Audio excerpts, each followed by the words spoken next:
Bien, ahora vamos a arrancar con el programa del día de hoy. Vamos a estar viendo la simbología de ascuas. Ascuas son carbones incandescentes, carbones rojizos. Eso que tú pones en el fuego y se pone en rojo como carbón. El carbón, muchos se lo hacen más fácil de entender así. El carbón, cuando tú pones el carbón en el fuego se pone rojizo. Bueno, esos son ascuas. Maderas que se han quemado en el fuego y llegan al punto de quedarse rojizos como un carbón. Eso es el ascuas. No es el fuego en sí, sino es ese calor que emana esa rama o ese tronco que está al rojo vivo, ¿sí? Carbones incandescentes. Bien, vamos a arrancar con el primer versículo sobre ascuas y vamos a ver su significado. Antes de arrancar con esto, quiero recordarles que tenemos dos programas muy importantes: Introducción a la simbología y herramientas para entender simbología. Te animo a que vayas y que puedas verlo. Y después regresar a este. Vamos a ir ahora a Romanos. Vamos a ir a Romanos 12:20. Dice así la palabra de Dios: así que si tu enemigo tuviere hambre, dale de comer; si tuviese sed, dale de beber, pues haciendo esto, ascuas de fuego amontonarás sobre su cabeza. ¿Qué está simbolizando acá ascuas? Está simbolizando carbones incandescentes para enrojecer de vergüenza al malvado, a fin de llevarlo a un cambio de actitud. Medio largo, pero es bastante explicativo, porque eso es lo que está simbolizando. Carbones incandescentes para enrojecer de vergüenza al malvado, a fin de llevarlo a un cambio de actitud o de vida, arrepentimiento, llevarlo a un cambio de comportamiento. Porque dice la escritura que si el enemigo se porta mal con vos, tú te tienes que comportar bien con él, porque lo haces poner en vergüenza. Él dice: me porté tan mal con esta persona y esta persona me terminó regalando algo o ayudándome en un momento de adversidad mío. Y el enemigo dice: yo estoy mal, yo me comporté mal, y se pone en vergüenza. Y no digo que siempre puede tener un cambio de actitud la persona, pero sí puede llegar a pasar. Y he visto mucha gente que ha tenido un cambio de actitud a través de esto, de haberse portado mal con uno y haber recibido un bien como recompensa. Llega un punto que la persona se arrepiente de su actitud y cambia de vida. ¿Por qué simboliza vergüenza? Porque el carbón incandescente, recordemos que se pone rojizo. Entonces simboliza ahí que lo haces poner rojo de vergüenza a tu enemigo. Hay un dicho acá en Argentina que dice que se ponga colorado de vergüenza o que arda la cara de vergüenza. Es casi similar a lo que está diciendo la escritura acá en ascuas de fuego. Ahora, quizá alguno dice: sí, entiendo lo que quiere decir, pero tengo un conflicto doctrinal. En la escritura veo que muchos siervos de Dios no hicieron esto de pagar bien cuando recibieron un mal, sino veo que el apóstol Pablo confrontó a los falsos profetas, que Jesús mismo confrontó a los fariseos, y ahí no veo que Jesús haya aplicado esto, que el fariseo le haya querido hacer caer en alguna trampa a Cristo, y no veo que Cristo le haya regalado algún presente o que Cristo le haya hablado bien, sino veo que Cristo le dijo hijos del diablo. Entonces no veo ahí yo que Cristo haya puesto en práctica lo que dice acá la escritura. Enséñeme por favor cómo se aplica esto, cómo es para que no entre en contradicción. Porque es verdad, no podemos ignorar que las escrituras también los enseña la doctrina del exhortar, los enseña la doctrina de confrontar el mal y de no callarnos ante la injusticia, sino de defender nuestros derechos también y no hacer silencio. Porque si no, ahí les estaríamos dando la razón a Dante Hebel, lo que supuestamente dice él que tenemos que hacer,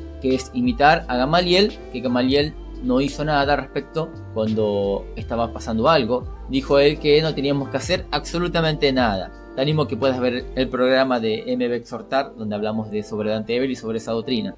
Vemos en las escrituras que el apóstol Judas lo dice, que tenemos que contender ardientemente por la fe. Y acá vemos que parece que la escritura nos dice: no, ustedes no contiendan por la fe, sino que ustedes pórtense bien a pesar de que el otro te está dañando. Imagínate, una persona que abusa a un niño, y si tú entiendes mal la escritura vas a decir: no, la Biblia me dice que yo tengo que vencer el mal con el bien. Él violó a mi hijo, a mi hija, pero yo le tengo que dar algún regalo porque tengo que vencer el mal que me hizo con un bien.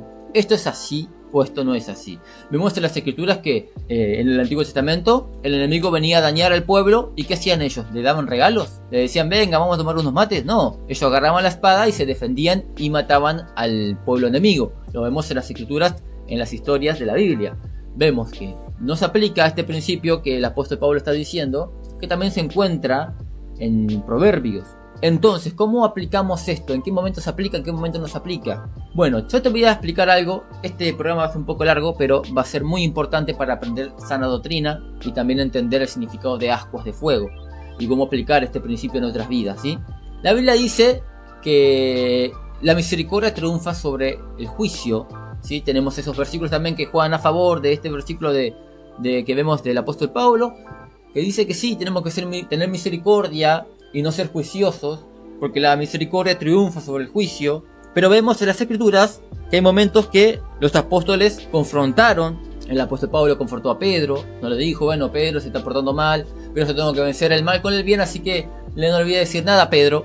No, pero vemos que el apóstol Pablo confrontó a Pedro, no es que él aplicó esta enseñanza en ese momento con Pedro.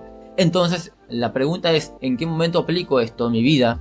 Bueno, yo te voy a poner algunos ejemplos para que tú puedas tener sabiduría para aplicar en tu vida este versículo y también aplicar lo que venimos aplicando en MB Exhortar, que confrontamos lo malo, que no andamos haciendo oídos sordos, sino que confrontamos lo malo. Cómo poner las dos doctrinas en armonía y cómo aplicarlas a tu vida, porque te va a ser muy útil. Hay veces que uno se forja muy exhortador y este versículo del apóstol Pablo lo deja en el olvido.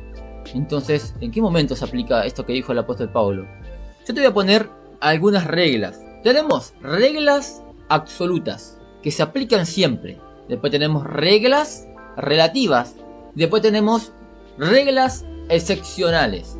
Recuerda esto: reglas absolutas, reglas relativas y reglas excepcionales. Yo te voy a poner ejemplos de la vida cotidiana y también bíblicas, para que sepas tú cuándo aplicar esto que dijo el apóstol Pablo, de vencer el mal con el bien, y en qué momento tenemos que defendernos ante el mal. Pongamos un ejemplo de reglas absolutas. ¿Qué es una regla absoluta? Bueno, imagínate una persona que se lava los dientes siempre. Eso sería ya pasar a una regla absoluta, porque siempre lo hace. Se lava los dientes siempre antes de salir. Él se lava los dientes. Antes de acostarse a dormir, se lava los dientes. Pasaría a ser a una regla absoluta que no tiene cambio. Pongamos un ejemplo bíblico. Dios es amor. ¿Es una regla absoluta o relativa o excepcional? Es una regla absoluta. Dios es amor. Siempre es amor. Dios es amor. Es la esencia pura de amor. Vamos a ir ahora a una regla relativa. Bueno, una regla relativa, podríamos poner un ejemplo de una persona que come siempre con sal la comida. Siempre come con sal los alimentos. Pero al chocolate o al mate o al té o al café con leche no le pone sal. Entonces no es que siempre lo hace, entonces es algo relativo. Lo hace con ciertas comidas y con ciertas comidas no lo hace. Es relativo. Pongamos un ejemplo bíblico de esto, de que sea relativo. Bueno, si tú me preguntas a mí, ¿Dios es amor siempre con el ser humano? Yo te voy a decir que no. Eso es relativo. Si el ser humano se porta bien, es amor. Y si el ser humano se porta mal, Dios es fuego consumidor. La misma Biblia dice, Dios es amor, pero también es fuego consumidor. Entonces es relativo eso, ¿sí? Eso es relativo. Después tenemos reglas excepcionales. ¿Qué es esto de reglas excepcionales? Es cuando hay fuerza mayor en el contexto. Un ejemplo, la persona esta se lavaba los dientes siempre, era algo absoluto, se lavaba los dientes siempre para salir y también para acostarse a dormir. Pero justo pasó un momento que él se quería lavar los dientes, pero no encontró su cepillo de dientes. Entonces salió sin lavarse los dientes, a su trabajo o al colegio, a donde sea. No se lavó los dientes ese día. Ninguna persona le puede decir, vos tenés que lavar los dientes. No, yo me lavo los dientes siempre, es una regla absoluta en mi vida, pero hoy hubo una excepción, no encontré mi cepillo de dientes. O imagínate, se lava los dientes siempre antes de acostarse a dormir, pero hubo un día que él, yendo a su casa, tuvo un accidente en la moto o en el auto y terminó internado en el hospital, y ese día durmió en el hospital sin lavarse los dientes porque tuvo un problema que sobrepasó los límites y él no se pudo lavar los dientes para irse a acostar. Entonces en ese momento se transforma en una regla de excepción. No es relativo en él, lo hace absolutamente siempre, pero en este momento fue de fuerza mayor. ¿Se entiende? En la Biblia hay muchas reglas excepcionales. Te voy a nombrar algunas. Tenemos el divorcio. En un momento Cristo pone una regla excepcional que es a causa de fornicación o pecados más grandes, ¿no? Uno se podía divorciar. Es una regla excepcional porque hay momentos donde tú puedes aplicar eso. Y a veces hay reglas relativas y también reglas que se transforman en algún momento en algo excepcional. Te puedo poner un ejemplo, ver el matar. La Biblia dice no matarás. Uno dice, bueno, regla absoluta. No, vemos que el pueblo de Dios en muchas ocasiones se tuvo que defender y matar a pueblos enemigos. Y Dios estaba con ellos, Dios le permitía, es más, Dios le daba mandamientos diciendo no dejen vivos a nadie, maten a todos. Entonces, en ese momento se transformó en una regla excepcional. Podemos poner el día de reposo. Cristo dice, hay que guardar el día de reposo, pero hay momentos que tú no puedes guardarlo porque es de fuerza mayor, está en juego un mandamiento más importante. Recuerden que hay jerarquía en los mandamientos. El mandamiento del día de reposo no es tan importante como la misericordia, el amor, la justicia, no es tan importante. Los mismos fariseos decían que ellos quebrantaban el día de reposo porque ellos creían que era más importante la circuncisión. Un niño justo tenía que ser circuncidado en el día de reposo, entonces ellos quebrantaban el día de reposo para circuncidar al niño. Cristo le decía que era más importante la misericordia que la circuncisión y el día de reposo. Hay una jerarquía de mandamientos, entonces ante un problema que tú dices, hay un mandamiento más importante hoy, tengo que diezmar, dar esto a Dios, cumplir el mandamiento, pero también tengo que ayudar a mi madre. Entonces, ante este momento, tú tienes que ver cuál es el mandamiento que pesa más y decir, bueno, le voy a ayudar a mi madre porque la misericordia es más importante que el diezmo, el amor es más importante que el diezmo. Cristo mismo lo dijo, ustedes diezman el aneldo, el comino, pero se olvidan de la misericordia, la fe, el amor, la justicia, que es más importante que eso que ustedes están cumpliendo. Lo más importante de la ley es esto, le dijo Cristo. Ahí tenemos una regla excepcional, ¿no? Cristo le decía, ustedes tienen que dar a su padre y a su madre y no decir, no, esto es Corbán, esto es de Dios, no te puedo ayudar. No, ante ese momento es algo excepcional, tú tienes que ayudar a tu padre y a tu madre. Después tenemos otro ejemplo más, obedecer a los gobernantes. Tenemos que obedecer a los gobernantes, sí, pero no en todos los casos. Esto es algo relativo y es algo excepcional. Porque si tu gobernante está legalizando el aborto, el casamiento igualitario, tú no puedes sujetarte a ese gobernante. Entonces vemos que hay reglas absolutas, reglas relativas y reglas excepcionales en las escrituras. Muchos quizás no sabía esto, pero es así. Así que está bueno que hablemos de esto para que aprendas a cómo interpretar la escritura. Ahora vamos a ir al versículo de Romanos que decía, ¿no?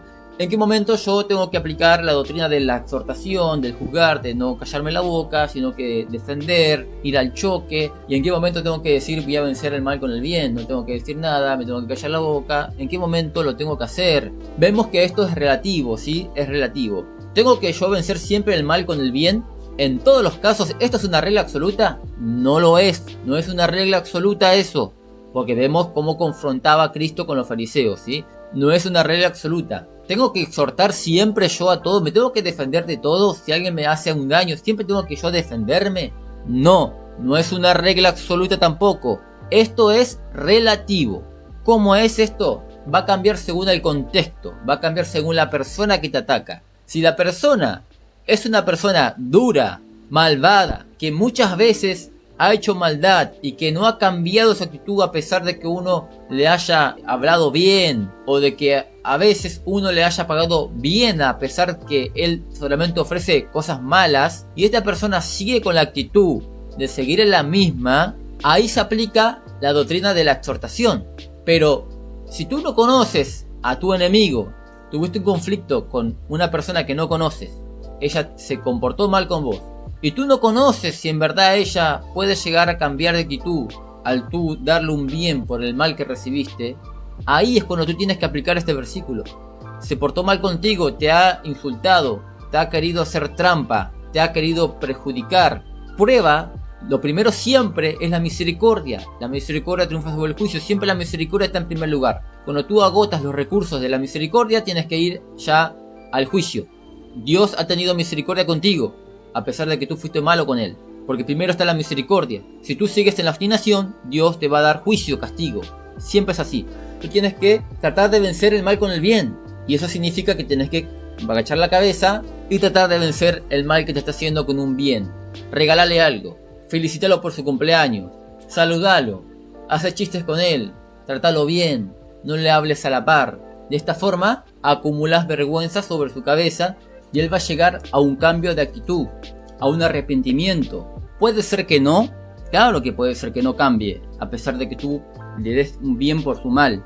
Y ahí cuando tú ves que varias veces tú le das bien y él no cambia, sigue con su mismo comportamiento, es cuando tú tienes que ya utilizar la doctrina del exhortar, del defenderte, de confrontarle, de hablarle a la par. No digo con violencia, pero sí hablarle, hacerte respetar, demostrarle que no sos ningún tonto, porque él quizá te toma de tonto.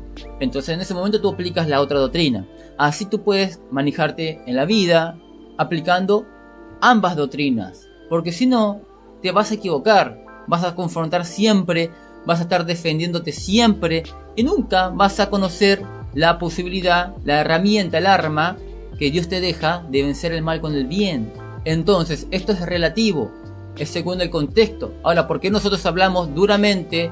No andamos con regalitos a los falsos profetas, sino que le confrontamos duramente, como dijo el apóstol Pablo. También vemos el versículo que dice a esto exhortarles duramente para que sean sanos en la fe, duramente. En este caso no hagan bien, aunque en sí no es un mal el que tú haces al exhortar al falso profeta, le estás corrigiendo, pero me refiero a no ser más pasivo, sino ser confrontador en este caso. Porque el falso profeta es un vivo bárbaro. Le han exhortado varias veces y no le importa. Entonces a este exhortarles duramente. Al otro, tú puedes comportarte bien a pesar de que te dé un mal, pero hasta cierto punto hay un límite, ¿sí? Hay un límite en el cual tú tienes que ir evaluando a ver si ya este es digno de una exhortación leve o de una exhortación fuerte. Tú vas a ir evaluando en qué momento exhortás débil y en qué momento exhortás fuerte. En qué momento preferís callarte, no decirle nada, tratarlo bien como si fuese que nunca te ha tratado mal, y en qué momento tú empiezas a un poco más a defenderte, y en qué momento tú le das bien duro porque se lo merece. Pero siempre da la oportunidad a la misericordia. Este versículo del apóstol Pablo, vencer el mal con el bien, está primero. Después están los otros versículos que habla de defenderte, exhortar, confrontar. Siempre es así. ¿Cuántas veces tengo que yo intentar vencer el mal con el bien? Inténtalo varias veces. Si tú ves que ya en la quinta o en la cuarta, si tú quieres entender un poco más, está permitido, no es una regla esto, pero tú tienes que estar seguro de que esta persona en verdad es una persona malvada, que no va a cambiar de actitud, a pesar que le pagues bien por su mal que te está dando. Cuando tú veas eso, que no va a cambiar, entonces tú te empiezas a defender y le empiezas a demostrar a él que tú no comes vidrio, que tú no eres un tonto, porque la Biblia dice, ¿no? No seas demasiado justo, ni sabio con exceso, porque habrás de destruirte. Entonces tú vienes aplicando la palabra uniformemente, ¿sí? Sin irte a los extremos. Vas parejo, y nadie te puede decir, hey, te faltó misericordia con este, vos tienes que tener un poco de paciencia. No, porque tú aplicaste el principio de vencer el mal con el bien mucho tiempo. O también te puede decir, vos sos muy bueno, vos sos muy tonto, pasás de bueno a tonto ya, porque este te está tomando el pelo. Entonces, al tú aplicar el otro principio en tu vida, tenerlo en cuenta, de la exhortación, de defenderte, si eres parejo y nadie te puede decir nada. Quería dejar esta enseñanza para que la gente lo pueda aplicar, para que los entes de la radio puedan adquirir sabiduría y cómo manejarse en la vida teniendo el balance de la misericordia y el juicio, ¿sí? Vencer el mal con el bien, pero también defenderte cuando tú veas que esta persona te toma el pelo, defenderte.